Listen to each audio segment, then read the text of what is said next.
सुप्रभात बच्चों। आज हम लोग पाठ सवैया पढ़ने जा रहे हैं जिसके लेखक हैं रस खान। हम लोगों ने रस खान के बारे में इसके पहले दिन पढ़ा था कि रस खान की क्या क्या प्रचलित कहानियां हैं, कविताएं हैं, उनका क्या काव्य खंड है।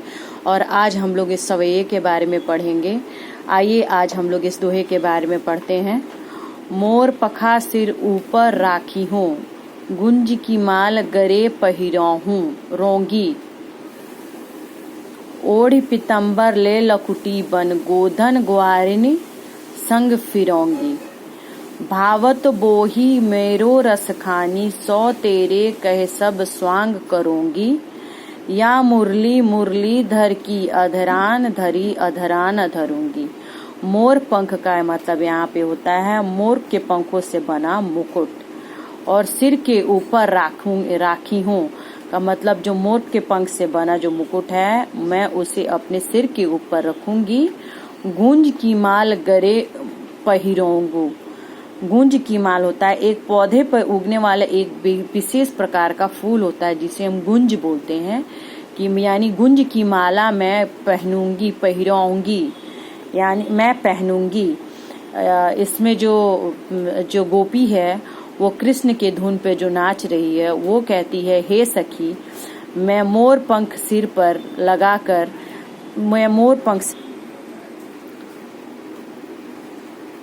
कृष्ण से कहती है कि मैं गोपी सखा से कहती है कि मैं कृष्ण की तरह मोर पंख का मुकुट सिर पे पहनूंगी और गुंज की माला पहनूंगी। ओढ़ी पितंबर से लकुटी बन। ओढ़ी पितंबर, ओढ़ी का मतलब ओढ़ना होता है, पितंबर का मतलब पीला वस्त्र होता है। पीला वस्त्र मैं पहनूंगी। लकुटी का मतलब लाठी। बन गोधन ग्वारिनी संग फिरूंगी। गोधन का मतलब गाय और ग्वारिन का मतलब ग्वाला के संग मैं फिरूंगी। मैं पीला वस्त्र पहनकर, हाथ में लाठी लेकर मैं ग्वाला और गैयों के साथ जंगल में उनके साथ फिरूंगी, यानी उनके साथ मैं घूमूंगी। भावतो बोही मेरू रस खानू, सो तेरे कहे सब स्वांग करूंगी। भावतों का अर्थ यहाँ पे होता है अच्छा लगता है।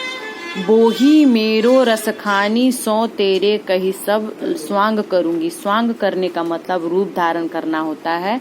मुरलीधरन का मतलब यहाँ पे कृष्ण बताया गया। कहते हैं, इसमें कहा गया है कि यह रसमय कृष्ण मेरे मन को बहुत अच्छा लगता है, इसलिए तेरे कहने पे मैं कृष्ण का स्वांग रखूंगी, यानी कि मैं रूप धारण करूंगी। या मुरली मुरलीधर की अधरान।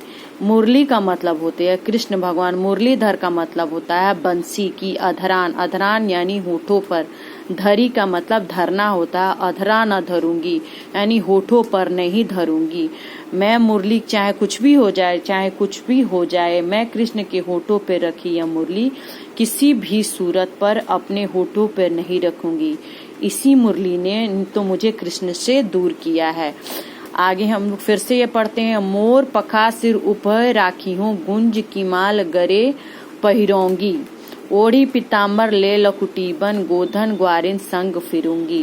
कृष्ण के अनुराग रखने वाली एक गोपी इस सखी को उलाहना के स्वर में कहती है, हे सखी, मैं कन्हैया की तरह अपने सिर पर मोर पंख से बना हुआ मुकुट धारण करूंगी और गैयों के साथ और ग्वालों के साथ उसके संग जंगल जंगल फिरूंगी। भावतों का अर्थ मैंने बताया था अच्छा लगता है कि वो ही मेरो रस खानी, सो तेरे कहे स्वांग करूंगी। वह कृष्ण मुझे बहुत अच्छा लगता है। रस खान कवि से वे कहते हैं, तेरे कहे सब और उन्हीं की जैसा मैं स्वांग रचा लूंगी, उनका रूप धारण कर लूंगी। और या मुरली मुरलीधर की अधरान को इसलिए या फिर मैं कृष्ण के होठों पर रखी यह मुरली किसी भी सूरत पर अपने होठों पर नहीं रखूंगी। आगे हम इस दूसरे दोहे के बारे में कानन दे अंगुरी रहिबो, जब ही मुरली धुन मंद बजे हो। मोही तानन सो रस खानी, अटा चढ़ी गोधन गहे तो गहे। टेरी कहो सिगरे ब्रजलोगनी, कालही कोई कितनो समझे हो। माय रीवा मुख की मुस्कानी, सम्हारी न जहे न जहे न जहे।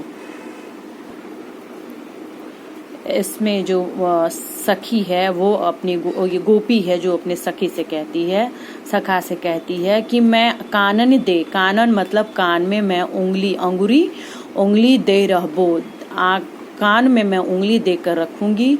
जब ही मुरली धुन मंद बजे हो, जब कृष्ण अपने मुरली ध्वन को यानी तान को धीमे धीमे, मंद का मतलब धीमे धीमे धीरे धीरे बजाएंगे, तब मैं अपने कान में उंगली देकर रखूंगी, लेकिन मैं उनकी धुन को नहीं सुनूंगी। मोहिनी तानन सो रस खानी, मोहिनी का मतलब मोहने वाला, तानन का मतलब तान या धुन, सो रस खानी, रस खानी से वे कहती हैं कि जो मोहिनी तान होता है वो जब मैं सुनूंगी तो अटा का मतलब होता है महल या अटारी होता है, चढ़ी गोधन, गहे तो गहे, मैं अटारी पे या महल पे चढ़ जाऊंगी। गोधन का मतलब होता है जो ग्वाला, जो वहाँ का लोक गीत होता है उसे हम गोधन कहते हैं।